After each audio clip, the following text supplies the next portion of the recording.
very warm welcome to you all. I'm Neha Bharadwaj-Alter and this is Game On. It's one of the biggest games of the league stages. It's New Zealand versus South Africa, and given how the semi-final race is heating up, these games now will decide not just their own future for the teams that are playing, but the future of others in the tournament as well. These two teams have just played an incredible Rugby World Cup final with the Springboks winning it.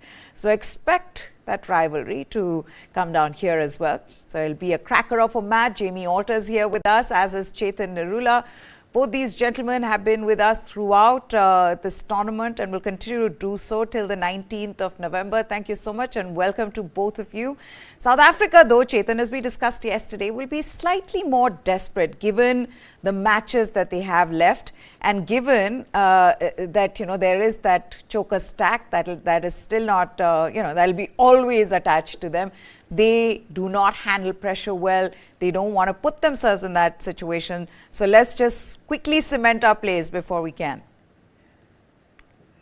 Well, hello, Meha. And, it's such a big game, New Zealand versus South Africa. For me, it's one of the games of the tournament. As I had said earlier, I had earmarked this game to be, a deciding moment in the race to the semi-final. And we have arrived at this juncture where it is going to play very different role because, I thought it would be a top four side versus, dark horses. But this tournament has panned out a little differently. Both these sides are in contention for that semi-final spot. So it's going to have significance in that semi-final race, but in a very different manner than anticipated. And look, you're right from South Africa's point of view that they would want to win and they would want to cement their spot without looking at the fixtures. I think New Zealand has a tougher run of fixtures.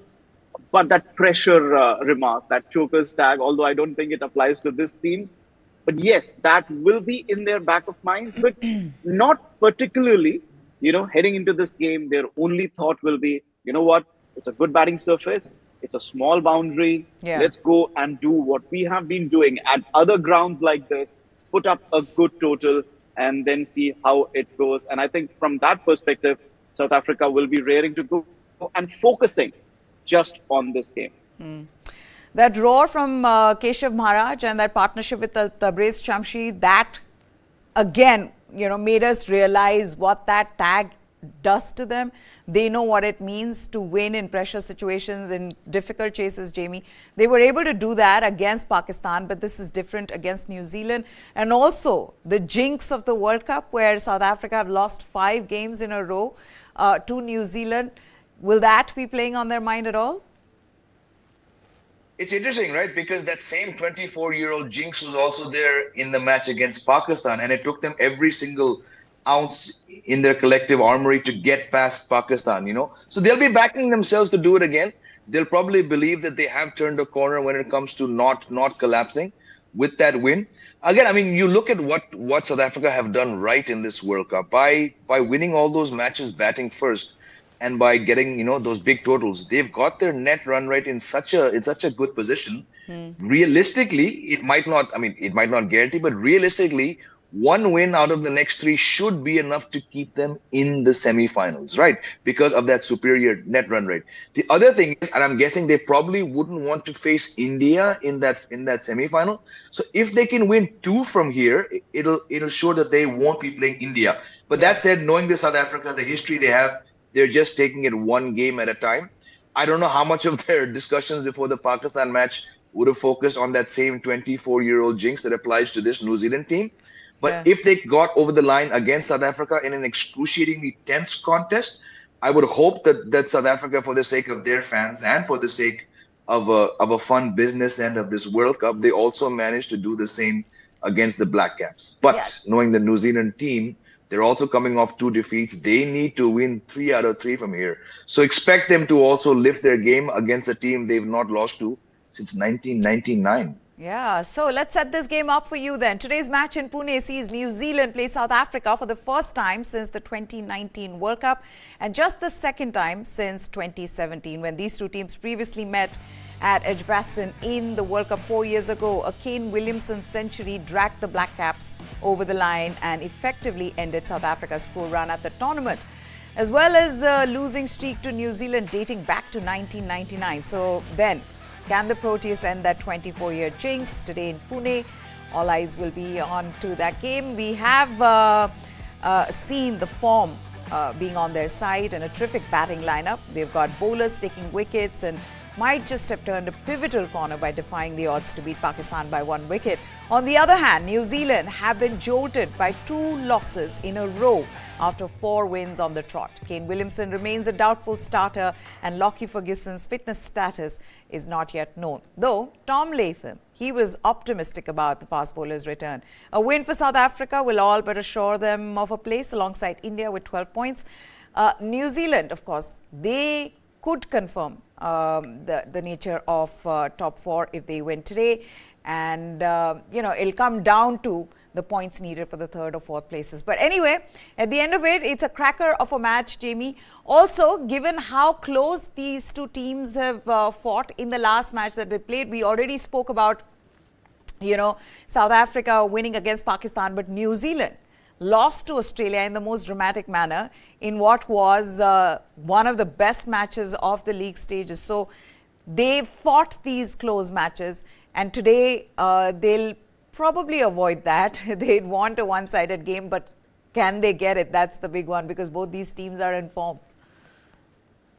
Look, I think New Zealand, when it comes to close matches, yes, they've won some thrillers going back all these years, but when it comes to the knockout matches, they're going to be like, look, this happened to us in 19, this happened to us in 21. It happened to us again recently against Australia, though that match was not a knockout match. They'll probably want to just avoid getting into a situation when it comes down to the wire, not just because they've been on the wrong side of those close ones, but they've just seen South Africa hold their nerve thanks to the last wicket partnership to get over the line against Pakistan. So yes, if they get into a position to win, be it chasing, be it batting first, I don't think anyone in this New Zealand side, especially Jimmy Neesham, and he probably will hold his place because of what he did in the last match, they're not going to want to watch the thing go down to the wire. 4 years ago, like you said, strangely, the last time these 2 teams played, that was quite a shocker of a stat there. The last time it happened, it did go down to the wire, and Kane Williamson was the one who dragged them across the line. So there's no Williamson today. Ferguson might play, but it's Chennai. So if Ferguson's not fit, maybe we see Ish Sodhi make his first appearance of the tournament. Let's also talk about what we can expect in Pune, Chetan. No, it's Pune. So it's Pune. Sorry. Yes, Pune. What we can expect in Pune. In the last match that was between Afghanistan and Sri Lanka, Afghanistan chased down Sri Lankan total of 241 without any problems. So looking at that, given also that there really wasn't any dew, what will the teams look to do today? Well, it's an interesting one, Meha, because it's a very, very batting-friendly pitch there, and there's also, the short boundaries. So in both the games, the onus was on batting first and trying and putting on runs on the board. But on both instances, the batting failed in terms of some good pace bowling, some good controlled spin bowling in the second game. So India dominated Bangladesh, then Afghanistan dominated Sri Lanka, and then both sides chased down the total. So like I mentioned earlier, dew factor during the toss is always going to have a say. And in an important game like this, I would think that New Zealand would say, oh, you know what? We have done well chasing in this tournament, so maybe we want to chase. But then again, you look at South Africa and they would think, hold on, we haven't done so well chasing. We lost against Netherlands. The Pakistan game was, an iffy chase for us. I'm just wondering if South Africa would want to bat first, do what they do best, batting first, put up a high total on the board, use those short boundaries, and then say to New Zealand, okay, your turn to chase this down. So I think for the first time, I think both sides would be looking to do something different at the toss. South Africa probably would want to bat first. New Zealand would want to chase this. And in Pune, the Pacers have really had a better say. Afghanistan obviously had their strength as the spin bowling attack. They also brought in Fazal Faruqi back for this particular game in Pune. So the Pacers have had their say. I don't see Ish Sodhi playing again. Tim Southee could come back in. But Lockie Ferguson trained yesterday. Mark Chapman also trained yesterday. So I think New Zealand's combination will be changing a lot today. But Williamson, even though he batted in the nets yesterday, he's not going to play today. Which is the other thing, Jamie. How do you leave Jimmy Neesham out of this match after what he did in the last one? I mean, 58 of some 39 deliveries. It just takes me back. You were talking about it. It just takes me back to how many close matches he's been part of. Once he tweeted, all of us remember that, where he said, children, don't take up sport, do anything else, do baking or whatever else, don't take up sport. After they lost in that dramatic manner in the World Cup. I think it was 2019. Was it? Yeah, I think it was 2019. 19. Yeah, final.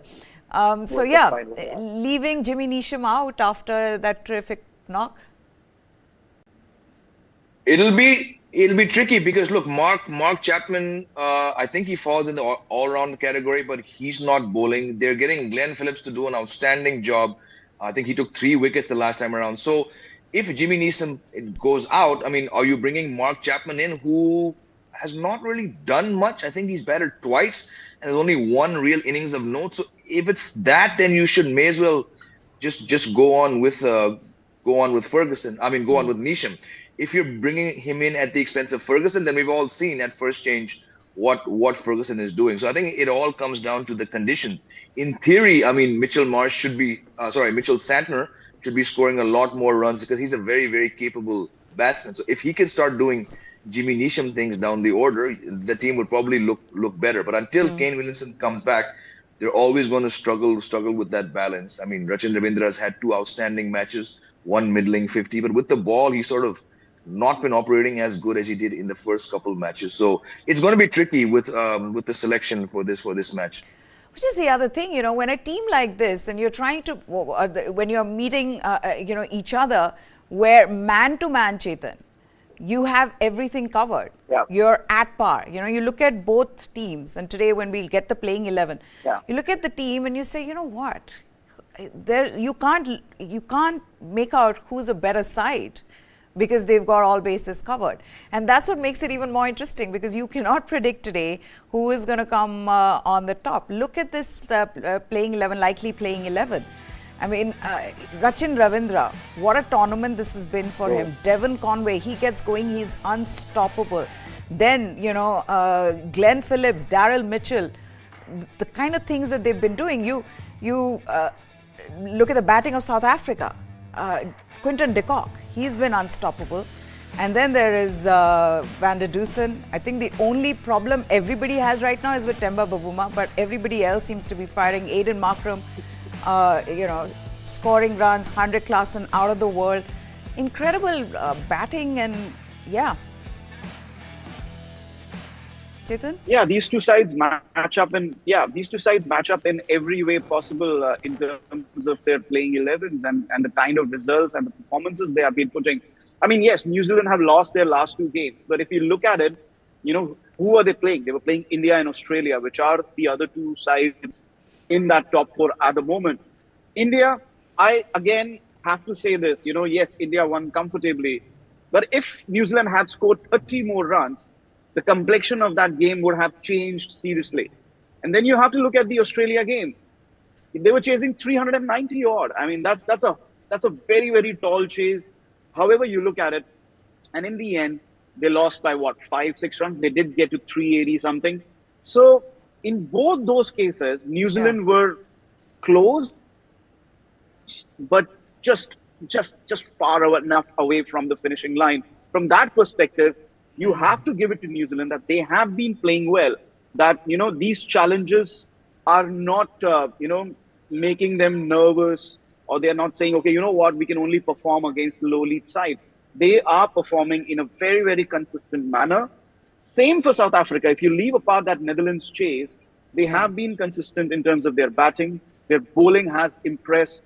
I think their bowling has impressed more than their batting, because a lot of people were saying, in the absence of Andrik Nokia, Rabada has been off color. 1 game against Australia, he was good. But again, he was been off color, hasn't played the last couple of games. So from that perspective, their bowling has really come on and really impressed. So I think this is a matchup between 2 equal sides, whichever way you look at it, from a batting perspective or from a bowling perspective, even from a fielding perspective, or even from an individual matchup perspective.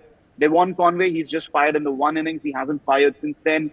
So you have that balance with Temba Bavuma. not scoring too much. David Miller in the middle, and they have a question mark over Mark Chapman. All of that. So in that sense, both teams matched up really well. For me, this is the game of the tournament.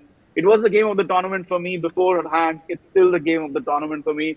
I'm so very unfortunate to now not have been going to this game. And I have to say this, for once, the facilities at Pune Stadium, which are not very great, have won. This is the first time I've not gone to a game because of a lack of facilities at a ground. So, yeah, a big match. We're all waiting for it, Jamie. But what could be then the differentiating factor? If matchups, you know, they're equal, individual players, they've got all bases covered, what could be that one differentiating factor in these sides? Will it just come down to Tom Latham saying, if we win the toss, let's just bat first because South Africa cannot chase? It could very well be the toss, because I think the South African team that bats first has looked like $1,000,000 in this World Cup, and the one that's had to chase has not. But you know, there's something, you know, as good as Daryl Mitchell has been, it sort of comes down to me, because you asked for that one factor. Daryl Mitchell at 4 against Aiden Markram at 4, right? Aiden Markram, we saw it. Yes, we were a little critical of the shot he played, but he was going at 110, 115 in a tricky chase when nobody else was supporting him, right? Is that ability to bat quickly? I think that might be what separates him from Daryl Mitchell. Now, Daryl Mitchell has got 54 in the last match, but chasing, 389, he was sort of struggling, you know. Rachin Ravindra was scoring at a much faster rate. And then the pressure that came on Jimmy Neesham, you know, he sort of absorbed that pressure to get them, you know, to within one hit from the win. Even against that, against India, that match, you know, 34 for 2. Yes, a tricky situation, but somehow, despite his ability to catch up at the end, Daryl Mitchell has shown signs to me of getting stuck. I'm just comparing him to South Africa's number 4. Aiden Markram in this World Cup has not allowed situations to get to him. Of course, when the openers, or not the openers, but if 1 and 3 get hundreds and they give you a platform, that allows a batsman of his scoring range to get a 49-ball 100. But there have been enough examples when they've been 2 down inside 10 overs. Aiden Markram has not batted as slowly as Daryl Mitchell had. That, to me, could be the differentiating factor between these two teams. Because otherwise, man to man, you know, okay, I mean, yes, we have problems with Bavuma, but, you know, he's still done something. Will Young has not been consistent. Devon Conway only has 1 innings of note. But it's that ability. If it's 35 for 2 or 135 for 2, how will Daryl Mitchell play as compared to how Aiden Markram plays? I think for me, Markram has been far more impressive, despite Mitchell getting 150 in his last 2 innings. Now, Chetan, you were talking about how South Africa's pace attack has come good. You said, you know, in the absence of Anrich Nokia, how will Kagiso Rabada and the others step up? Well, they've done well. So I'm going to ask you the next question. Who right now has a better pace attack between these two sides? Oh, that's a very, very good question. You know, you look at the way Trent Boult, Matt Henry, and Lockie Ferguson have bowled in this tournament. I would say the only 2 failures out of 6 games have come against India and Australia. I mean, Trent Boult and Matt Henry were taken apart by that Australian batting lineup, and they didn't really have an answer to him to the onslaught by the Australian batsman. And against India also, I thought they were a little missing the trick in the last final overs when India, you know, when they lost wickets, and India was trying its best to, you know, mess up the chase, but Virat Kohli was holding firm. So that was an opening for New Zealand's fast bowlers. Very tough question. I think very tough to, you know, pull them apart at this time. But just the way South Africa have dominated, you know, whenever they've had the chance, their pacers have finished the game in the 30 overs, in the first 30 overs.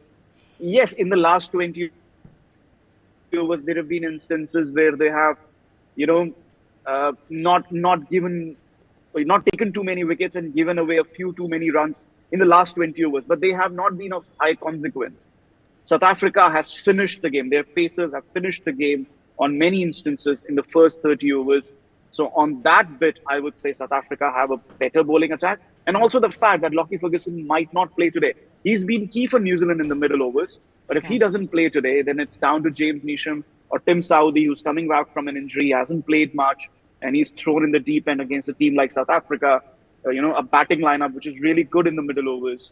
So I think at this moment I would say South Africa, and Yeah. a lot will depend on whether Lockie Ferguson plays today for New Zealand or not. Yeah, absolutely. Because you would think that in the absence of Kagiso Rabada as well, that it would impact that team.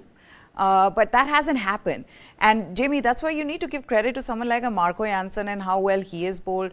Gerald Coetzee, who would have thought that, he would make such a huge difference. And he really has been the bowler who's been bowling with his heart, there are times in matches where he's been hit, but he comes back strong, and that's to think that this is his first World Cup. Absolutely, it just says how good, like Australia, South African pace attacks normally can be when their first couple players are not there. Yeah. I think Rabada missed a match, if I'm not mistaken, Yeah. and even when he's been playing, he's not been at his best. And the fact that, like Chetan said, they're still getting the job done before the 40th over, that says a lot about this pace attack. I mean, Ngidi, when you look at it, had Andrek Nokia been here, this would have been the fastest bowling attack in the World Cup, given all they have. Again, man-to-man is very tough because, let's face it, New Zealand have been operating without Tim Southee, is he their most successful bowler in one days? I think he might be. He or Bolt, And Bolt, we often talk about that Bolt spell. That Bolt spell has not come, and it's been six matches. So very, very tough to sort of differentiate between the two. If Rabada has one of his days, New Zealand will probably be out of the reckoning. But if Bolt has one of his days, South Africa could be under pressure. So, like Chetan said, this is a match before the World Cup. All of us would have been really waiting to see. And again, these teams don't really do dull matches. Fantastic matches, even outside of World Cups. I remember in the early 2000s, there were a couple of those 5-match series when South Africa went to New Zealand and the match was almost done, and then I think Kyle Mills hit Sean Pollock for like 3 sixes. So as far back as my memory goes, these two teams have not done too many dull games. So I'm really looking forward to this one. Okay, we'll continue talking about this game. We'll come back to this one at the toss. But what happened last night? Pakistan, they kept their World Cup semi-final hopes intact by beating Bangladesh by 7 wickets in Kolkata to stand a 4-match losing streak. Now, set a target of 205 after Shaheen Afridi and Mohammad Wasim Jr. claimed 3 wickets each. Pakistan hurried to victory on the back of Fakhar Zaman's 81 and another 50 from Abdullah Shafiq. An innings with 106 deliveries to spare. Can you imagine? The win is Pakistan's third in 7 games, leaves them within 2 points of the top 4 with 2 games left. Bangladesh, meanwhile, are out of the semi-finals after losing 6 in a row. Afridi became the fastest bowler to take 100 ODI wickets as he began the match with a wicket maiden and later returned to combine with Wasim Jr. to run through Bangladesh's lower order. An opening stand of 128 between Zaman and Shafiq put Pakistan on their way during the chase, which despite a brief wobble was completed by Mohammad Rizwan and Iftikhar Ahmed. Babar Azam's team now play New Zealand and England, needing to win both matches and hope for other results to go their way to qualify for the semi-finals for the first time since 2011. But what we saw yesterday was the kind of performance that one had been expecting from Pakistan since the tournament began. In all departments, just coming good, Chetan, and it was much needed for this team. It was much needed for Babar Azam, though he didn't score runs. Much needed, yes, because of whatever has been happening in that Pakistan dressing room or with BCB back home, or just Pakistan cricket in general. So yeah, much needed win, probably to silence people up in the build-up to the game against New Zealand. But it's a momentary pause in that. This team is not good enough to beat New Zealand, irrespective of the results today between New Zealand and South Africa. I don't think they're good enough to beat New Zealand. England, maybe they can beat them. I don't know. I mean, last night I was watching the game and I couldn't decide. Has England sent its worst team to a World Cup, or Pakistan sent its worst team to a World Cup, or Bangladesh sent its worst team to a World Cup, or all three at the same time in the same World Cup have sent their worst teams to a World Cup? So it's been that kind of a tournament. Yesterday it was a game of 2 disappointments, really. Pakistan, a disappointment in the tournament. Bangladesh cricket, a disappointment in general at the moment. I'm not going to read too much into Pakistan winning that game. Beating Bangladesh is no big thing in this tournament, to be honest. No, no. It would have been if they'd lost, it would have become big. It would have become big. So it's good that they won this one. That's Yeah, what yeah. that's what the tournament has been like for them, Jimmy. Because for these teams now, tottering at the bottom of the table, you're wondering, oh, can we get one win at least? Can we just, quieten some of our critics? So in that sense, Pakistan came good, and specifically, we'd spoken about how disappointing their bowling has been. At least the Pacers did well yesterday. Again, what was expected of these Pacers before they came into the tournament? There was all this buzz around Shaheen Shah Afridi, around Haris Rauf, and they disappointed their fans back home, at least getting wickets, and in the manner that they did. Shaheen Shah Afridi now top wicket taker in the tournament along with Adam Zampa. That's a bit of a silver lining there for them. Look, this team has very, very little to clutch onto, So again, beating Bangladesh should not, I mean, we shouldn't read too much into it. Bangladesh have been dismal. I mean, they've got the same points as England. I think they've all won one match each. Again, you have to see what Pakistan can take out of this match. Who do they have left? They're playing New Zealand. I think New Zealand should beat them, and then I think their last match is against England. And I'm actually going to say that Pakistan will beat England because England are just that bad in this World Cup. Look, you mentioned silver linings. I think probably, again, 2 matches to go. So I'm going to predict that when this World Cup ends, they're going to have 3 players who can go home and say, you know what, we were better than everyone else and better by a big margin. One is Shaheen Afridi. Yes, he started off on slightly rocky ground, but if you can get 5 wickets at the Chinnaswamy against Australia after they put up 259 for the opening stand, if you can slip in a maiden in there, if you can take 3 yesterday against Bangladesh to become the fastest bowler to 100, he's definitely been head and shoulders the bowler for this team. Nobody else has stood up. They've been appalling, all of them. Abdullah Shafiq had to wait a couple matches to get a chance. He's got 100 and I think 350s. He's going to say, you guys, Babar Azam, Mohammad Rizwan, I'm the best batsman right now in Pakistan white ball cricket.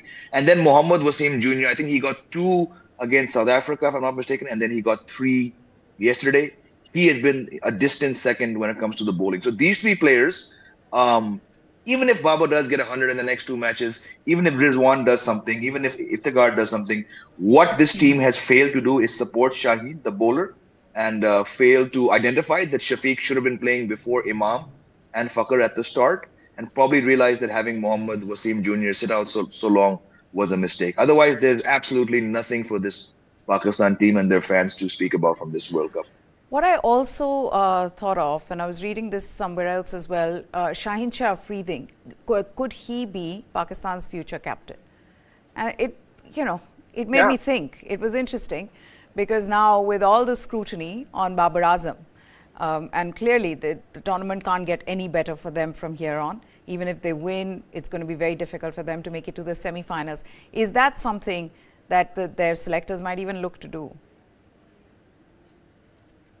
Yeah, there's absolutely every possibility of that happening. I think if we look in the past, I think Pakistan has been the one side that is not shy of naming fast bowlers as captains. I mean, you just have to look at Imran Khan or Wasim Akram or Ka Yunus. They're not shy of naming fast bowlers as captains. It just comes naturally to them. And also because they produce such brilliant fast bowlers who become power centers in that dressing room. Right now, if you look at the Pakistan dressing room, before this tournament, we thought that Babar Azam is unchallenged. But with whatever has happened through this tournament and with all the news reports that are coming out, Shaheen has obviously been gaining in stature, and there is every possibility that he is a power center in that dressing room now. So there's no doubt that Shaheen Afridi, he would be the leading cricketer. He's a great fast bowler from a Pakistani context. He is a power center in that dressing room. People or players will look after him. So from that perspective alone, he could lead the Pakistan side in the future. Now, what it comes down to is he going to be made captain for the right reasons, for cricketing reasons, and not because you're making Babar Azam a scapegoat or because he's a power center and he has influence over the players. A captain should be selected because he's the first name on the sheet, yes, and Shaheen Afridi is that first name or the first 2 names in terms of batting and bowling. But again, does he have the cricketing acumen to be captain? Does he have that ability to make tough decisions? So those should be the decision Yeah. makers, and not because you're looking to make Babar Azam the scapegoat. There is no way Babar Azam retains his captaincy after this. Yeah. But again, you need to have the right reasons to select the right captain. Okay, now this is what some of the fans who'd gone to watch this game, where Pakistan won against Bangladesh, had to say after the match. Listen in. Pakistan की team को हम support कर रहे हैं बहुत अरसे से और हमें पता है कि पाकिस्तान की टीम जब नीचे जाती है तो फिर उसी रफ्तार से और उसी स्पीड से ऊपर आती है. This is the start. From now on I am hoping they will win the rest of the 2 other games and they will qualify for the top 4. And this is the history of Pakistan. They go down and they come up. Pakistan team is like a stock exchange. You can never predict when they go down, when they will go down and how low. Nobody can predict. Same thing going up. They will go up and they will go up and show their colors. हम लोग तो खुश है भाई. हम लोग ने supporter थे एक्चुअली. क्या बोलते हैं लाइक इंडिया पाकिस्तान का जो भी मैच या जो भी होता है, बांग्लादेश का जो भी मैच होता है, तो हम लोग एक्चुअली प्लेयर से जज करते हैं ना कि देश से. तो जैसा गेम उसी तरीके का, तो हम लोग तो सपोर्टर थे पाकिस्तान के. जीत गया, खुशी से जा रहे हैं. जो टीम अच्छा खेलेगा पब्लिक सपोर्ट उसको करता है. आज हम लोग आए थे यहाँ पर मैच देखिए. Cricket is a gentleman game, तो हम लोग मैच देखने आए थे यहाँ पर. लेकिन पाकिस्तान जैसा खेला है आज, अगर वर्ल्ड कप में पहले खेलता तो शायद कुछ चांसेस होता. लेकिन बहुत अच्छा खेला. हम लोग आज सपोर्ट भी किए दोनों टीम को. जो अच्छा खेला सपोर्ट किया. आज हम लोग यहाँ बैठे हैं. फखर जमान कुछ देर और खेलता शायद 19 में से सेंचुरी हुआ था. पहला मैच खिलाया उसको. तो अच्छा खेला ओवरऑल. बहुत अच्छा खेला पाकिस्तान. वन साइडेड मैच हुआ, बट पाकिस्तान अगर फखर जमान को ये ड्रॉप नहीं करता तो अभी पाकिस्तान अलग सिचुएशन में रहता. तो क्वालिफाई करने का चांस था, बट अभी तो 5-6% चांस है, तो बहुत मुश्किल लग रहा है. Pakistan performance initially was not good, obviously. First 2 games they won, but after that they were kind of on a roller coaster. But I think they are on a up now, and Fakhar Zaman coming into the first game and playing 80 something runs, that will boost the confidence of the entire team and the good batters. Obviously they have to, Babar Azam still has to perform, but we are on the rise now, so I have high expectation from Pakistan ने जिस तरह से match खेला है, उन्होंने दिल जीत लिया है और मैं पाकिस्तान की तरफ थोड़ा सा मायल हो चुका. तो बांग्लादेश कहीं भी मैच में नहीं रही है, कहीं भी फाइट नहीं नजर आया है. पाकिस्तान शुरू से ही मैच को पकड़ के रखे और इस तरह हो सकता है पाकिस्तान को कॉन्फिडेंस मिले. आगे के 2 मैच अगर अच्छे मार्जिन से जीतते हैं और दूसरे टीम जो है उनको भी कहीं ना कहीं हारना पड़ेगा, तब जाकर पाकिस्तान सेमीफाइनल के लिए क्वालिफाई करे. यहाँ पे लोगों ने पाकिस्तान को भी बहुत अच्छा सपोर्ट किया, बहुत ज्यादा मोटिवेट किया, और बांग्लादेश को भी बहुत अच्छा मोटिवेशन मिला स्टार्टिंग में. तो बांग्लादेश ने बहुत अच्छा खेला स्टार्टिंग में, लेकिन पाकिस्तान ने उसको ओवरकम कर लिया. तो दोनों ने बहुत अच्छा खेला मेरे नजर में, और अगर पर्सनली पूछा जाए तो हम दोनों को सपोर्ट कर रहे थे. स्पेसिफिक तो पाकिस्तान ने बहुत अच्छे रन्स बनाए. तो फिर हाँ पाकिस्तान को अगर ऐसे देखा जाए, इंडिया खेलती तो इंडिया को करते. The performance of Bangladesh team in the World Cup, both on the field and off the field, was really very disrespectful and disappointment. They are really a big disappointment on our faces, on our Bangladeshis, on our cricketers, and our cricket following fans. We are here from Dhaka, Bangladesh, to see our players. Okay, just forget about winning or losing. At least they should try. They should try their best. At least they should try their heart and soul, but they are not even trying. So that's the really very much of disappointment. We are not here for seeing our players to disappoint us. We are here for support, to support our team and to win, at least to try the level best, and they are not trying the level best, and this is really very disappointing, and I just do not have any words to express my disappointment rather than this. ভাই আমার দেশ বাংলাদেশ অনেক ভালো support, ভালো team, কিন্তু আমাদের যে দেশের ম্যানেজমেন্টটা ভালো না, যার কারণে আমাদের দেশের প্লেয়াররা ভালোভাবে খেলতে পারতেছে না. আমাদের একটা Just wanted to say that Bangladeshi has really disappointed us, and they are playing like a mockery. They are a bunch of players who actually do not even know what to play and how to execute the plan on the field.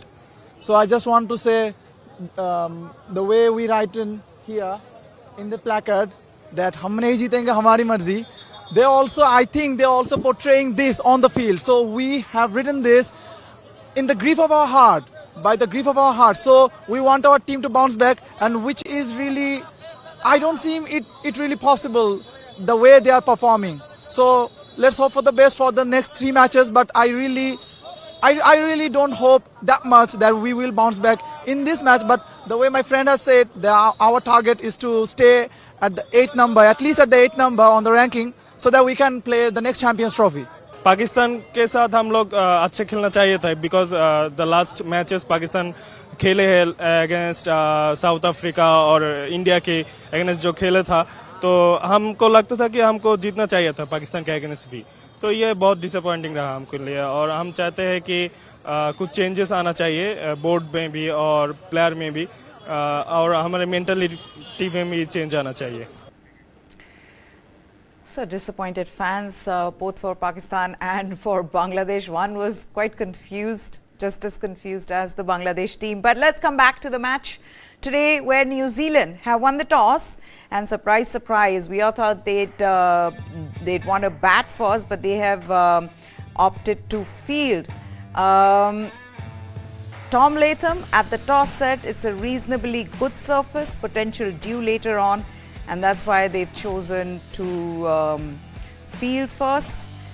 And there's one change in the New Zealand side where Tim Southee finally, he will get a game in this World Cup. He's come in for Lockie Ferguson, who is nursing an injury. Jamie, reactions to the toss, New Zealand opting to field, is that a correct decision, you think? Let's hope it is for New Zealand.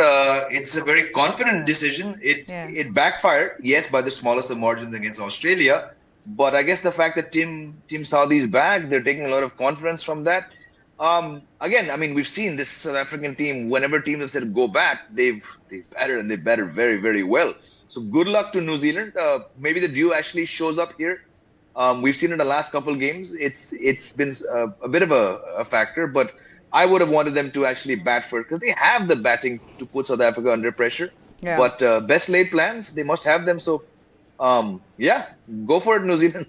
Now, Aiden Markram at the toss also said we were looking to bowl first as well. Surprise, surprise. Pitch looks a bit dry, could skid on later under the lights.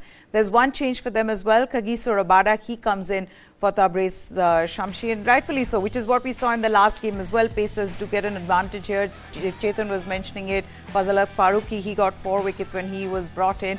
But, you know, both wanted to bowl first. And what is more surprising is more than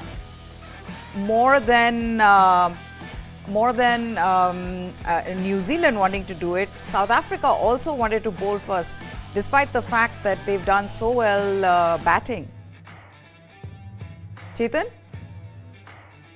Well, I'm not surprised. Like I said earlier as well, Neha, you know, the dew factor, even if the dew is not showing up, it's going to be a factor for the captains. I mean, if there is a possibility of dew coming up and you're chasing 320, 350 on a smallish ground with good batting conditions, that factor alone is going to inspire captains to just, you know, go and chase. And I think it's, again, one of those games where it's a big game. There's no doubt it's a 4-pointer, in my opinion. When I mean a 4-pointer, obviously, it's because both sides are in contention for a semi-final spot. So, yeah, I mean, in that sense, I'm not surprised that, you know, both captains would have wanted to chase. I mean, for us, it makes for an interesting conversation when we say South Africa can't chase. But South Africa believe they can chase, and that's what they did against Pakistan, did they? So, yeah, good luck to both sides. Did Aiden Markram come? Did I hear you right? Aiden Markram came for the toss? Yeah, he did. Not playing? He did come for the toss. We'll get details on that. But, yeah. Maybe there's some mistake. I mean, I'm reading it off a website, so I don't know. But no, Temba Bavuma is the captain. Yes, Jamie? Two websites have said the opposite thing. One website is saying Markram said we wanted to field. Other website is saying Bavuma said we wanted to bat. So I'm not sure which of the two is accurate. No, it's polar opposites. It's been rectified now.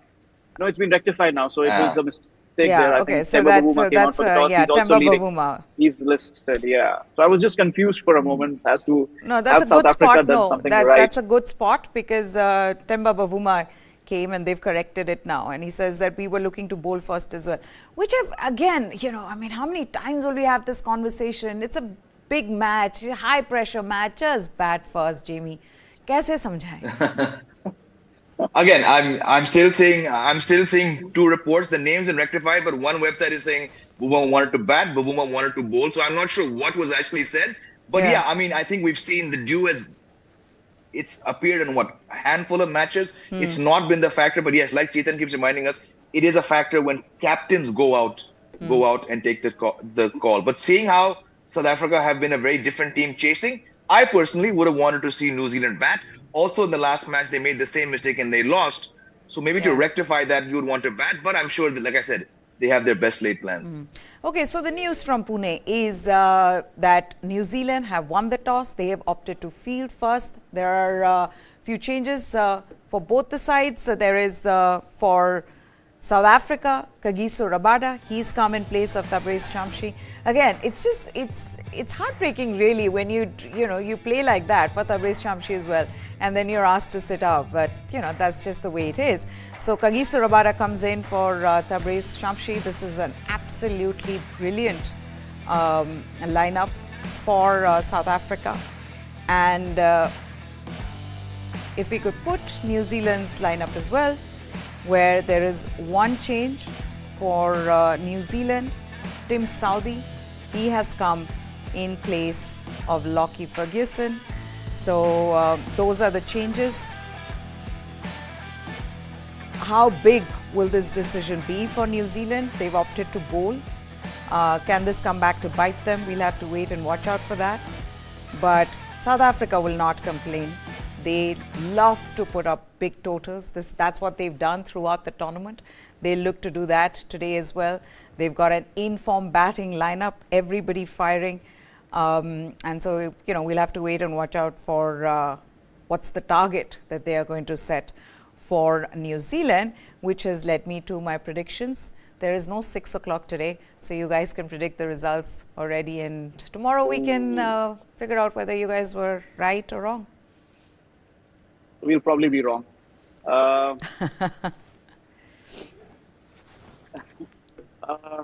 Okay, South Africa to score 320 and New Zealand to chase it down. Chase it down. Okay. Yeah. Okay. Jamie?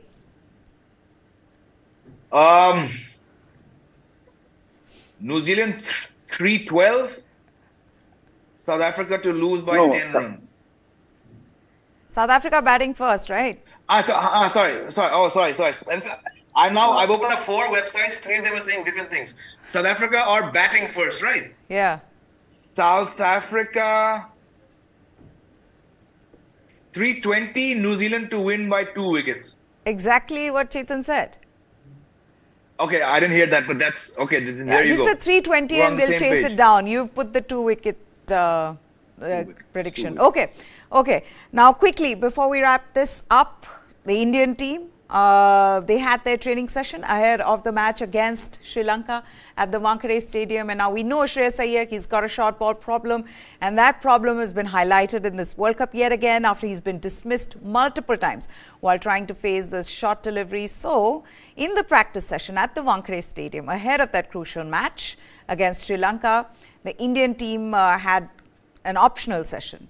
And a handful of players had come in, Shreyas Iyer being one of them, who's obviously been struggling. So he, under Rahul Dravid's close watch, he faced a lot of takedowns and dispatched them with ease. This is something that we've spoken about on the show as well, his short ball problems, and at what point does the team management say, okay, we need to really look at what can be done, because this can be problematic, especially if India's top order does not fire and they are in trouble in the knockouts. What happens then? Teams now are lining up to bowl short deliveries to him. So he trained hard for a long time in the nets, and that was the one standout thing in that optional practice session. So clearly, guys, we've spoken about this on the show as well, as this being a problem, and we can see that in the way he's trying to rectify it. I don't know how much can you rectify something that has been a problem for you for a while in the tournament, while the tournament is on, but how do you look at Shreyas Iyer's problem, and how big a problem is it for Team India, especially because now they cannot afford to make any errors as they get into the knockouts? Chetan, quickly, I'm going to wrap this up. We're out of time. I think Yeah, I think it's more a problem of ego and accepting it. I mean, if this is ego which is not allowing Shreyas Iyer to accept this problem.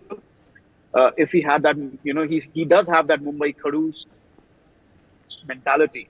That mentality would have allowed him to rectify this problem much earlier, but only now he's getting into it. And the big thing from that aspect, I hope it works out for him. We've seen it earlier in the past. Virat Kohli worked it out. Saurav Ganguly for a little bit worked it out. So it's not like it can't be worked out. But it's just that mentality. Do you want to work it out, or you just want to say, no, I can keep on playing short balls and just wait and watch what really happens from here on? Okay, with that, we've got to wrap it up. Completely out of time, gentlemen. Thank you so much, Jamie Alter and Chetan Nurullo, for joining us here. News 9 Live is what you need to subscribe to, and we can't wait for this big game to start. New Zealand versus South Africa, where New Zealand have won the toss and they've opted to field first in Pune. For now, goodbye. Thanks for watching.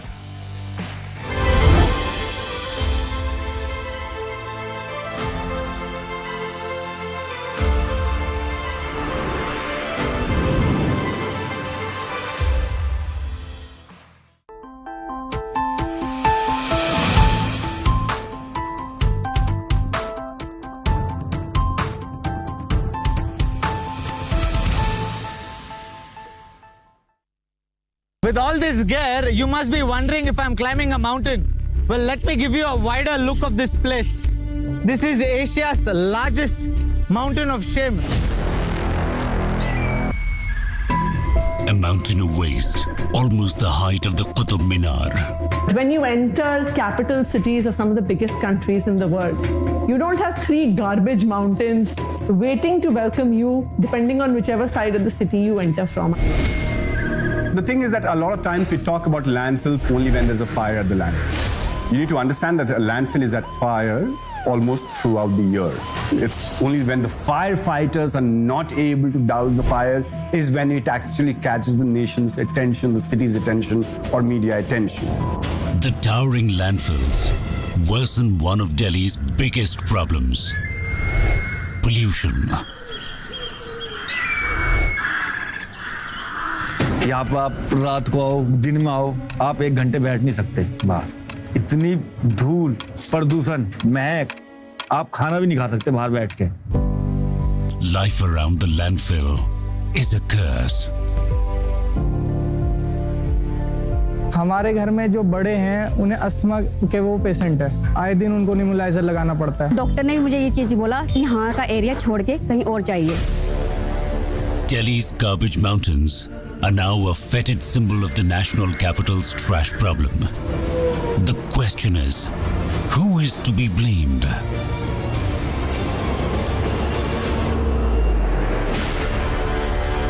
Watch Delhi's Garbage Mountains. Streaming on News 9 Plus for the Genflix.